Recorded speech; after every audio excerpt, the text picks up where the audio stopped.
Պարոն Աբրահամյան, այսօր Նարեկ Սամսոնյանի գործով հերթական դատական նիստն է, չդադարող հետապնդումներ, ինչ սպասել այսօրվա դատական նիստից։ Նարեկ Սամսոնյանի գործով այսօրվա դատական նիստը այն դրսևորումներից մեկն է, որը կայուն տեղ է գտել հայաստանյան ներքաղաքական իրականության մեջ, որովհետև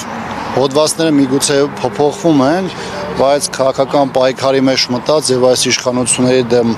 պայքարող եւ սկզբունքային դիրքորոշում արտահայտողների նկատմամբ կա բացահայտ հետապնդումներ, որոնք ամենատարբեր դրսևորումները այսօր ունենում են։ Հիմա հերթականներից մեկը այսօր է, այս դատարանում է, բայց այստեղ բնականաբար իրավական որևէ process-ի մասին անիմաստ է նույնիսկ խոսելը, որովհետեւ այն գործընթացները, որոնք կան Նարեկ Սամսոնյանի նկատմամբ, Արմեն Աշոտյանի նկատմամբ, Նարեկ Մանուկյանի նկատմամբ, Մամիկոն Ասլանյանի ու շատ մարդկանց նկատմամբ, դրանք իրականում որևէ կապ չունեն իրավական գործընթացների հետ եւ բացառապես քաղաքական նշանակության հարցեր են եւ այս տեսանկյունից նաեւ պետք է նշել, որ իշխանության մոտեցումը եւ ճնշումները, որոնք հատկապես այս ձևով են դրսևորում, դրանք շարունակական են, դրանք գնալով ավելի են կոշտանում, որը ավելի շատ պայմանավորված է նրանով, որ որքան իշխանությունը տեսնում է իր խոցելությունը, կարևոր չէ դա ներքաղաքական թե արտաքին բաղադրիչ ունի, դրանով պայմանավորված ներքին ճնշումները եւ պատժիչ մեքենան շատ ավելի լայն թափով է գործում։ Եվ պարոն Աբրահամյան, վստահ եմ հետևել եք Նիկոլ Փաշինյանի հարցազրույցին, այնտեղ մի շատ վտանգավոր հայտարարություն արեց, ասելով, որ տարիներ շարունակ Հայաստանը իր բոլոր ռեսուրսները կենտրոնացրել է Արցախի վրա, մտածել է Արցախի հանրապետության անվտանգության մասին, Արցախի ժողովրդի մասին, դրանով անտեսելով Հայաստանի հանրապետության անվտանգությունը, սուվերենությունը, ինչ կարող եք ասել այս հայտարարության մասին։ Հաշվառով այն հանգամանքը, որ Նիկոլ Փաշինյանը իր հայտարարությունները անում է գիտակցելով, այսինքն այնպես չէ, որ նա չի հասկանում, շփոթվում է կամ այսպես ասեմ սայթ հակում է, ակնհայտ է դառնում, որ Նիկոլ Փաշինյանը ամեն ինչ անում է, որպեսզի այս ժողովրդի համար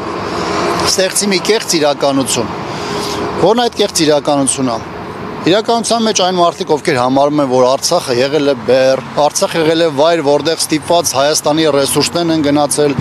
չգիտեմ, հարկ վճարողների հարկերն են գնացել, Հայաստանի Հանրապետության անվտանգության ուղղված բյուջեն է գնացել եւ այլն, դրանք այն մարդիկ են, ովքեր կամ իրականությունից որևէ ձևով չեն հասկանում եւ պատկերացում չունեն ինչ է անվտանգության համակարգը, կամ Նիկոլ Փաշինյանի կամ նրա թիմակիցների նման մարդիկ են, ովքեր լավ է գիտակցում են, թե ինչ դեր է կատարել Արցախը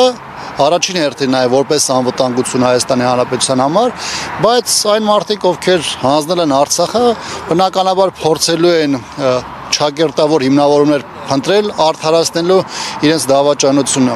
Այս տեսանկյունից Արցախը բացառապես որ մեր հայրենիքի մի հատվածն է եղել, որտեղ հազարամյակներով հայեր են ապրել, Արցախը անվտանգության համակարգում ունեցել է առանցքային դեր Հայաստանի Հանրապետության եւ Հայաստանի Հանրապետության քաղաքացիների պաշտպանության հարցում եւ պատահական չէ որ 20 թվականի պատերազմից հետո երբ որ աստիճանաբար սկսվեց խոցվել եւ Արցախի Հանրապետության տարբեր շրջաններ անցան Ադրբեջանի վերահսկողության տակ, որի վերջնակետը դրվեց սեպտեմբերի 19-20-ի այդ ադրբեջանական օպերացիայի ժամանակ Հայաստանի անվտանգությունը մեծագույն այսպես ասեմ, տապալում ապրեց։ Այսինքն պետք է հասկանալ, որ բոլոր այն մարդիկ, ովքեր ներդրումներ են արել Արցախում, կլինի տնտեսությունում, մարդկային կապիտալում, թե անվտանգության հարցում, այդ մարդիկ արել են ժամանակին գիտակցաբար, որտեղ հասկացել են, որ Արցախի անվտանգությունը, անվտանգության բավականին մեծ հովանոց է Հայաստանի Հանրապետության համար։ Եվ նույն կերպ նաև պետականության հետ կապված, երբ որ ասում են, որ Հայաստանում պետականություն չէր կայացել, որտեղ ամեն ռեսուրս դրվում էր Արցախի վրա, գիտեք, ճիշտ հակառակն է տեղի ունեցել։ Այդ լկտիությունը, որը հնչեցվում է Արցախի եւ Հայաստանի հետ կապված, լկտիությունը ամենամեղ բառով եմ դա բնութագրում։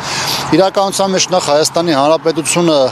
գոնե մինչև 2018-ը կայացած պետությունների բոլոր ինստիտուտներով եւ առաջին հերթին այն ինստիտուտներով, որոնք ապահովում են Հայաստանի եւ Արցախի անվտանգությունը, այլ բան է, որ 2018-ից հետո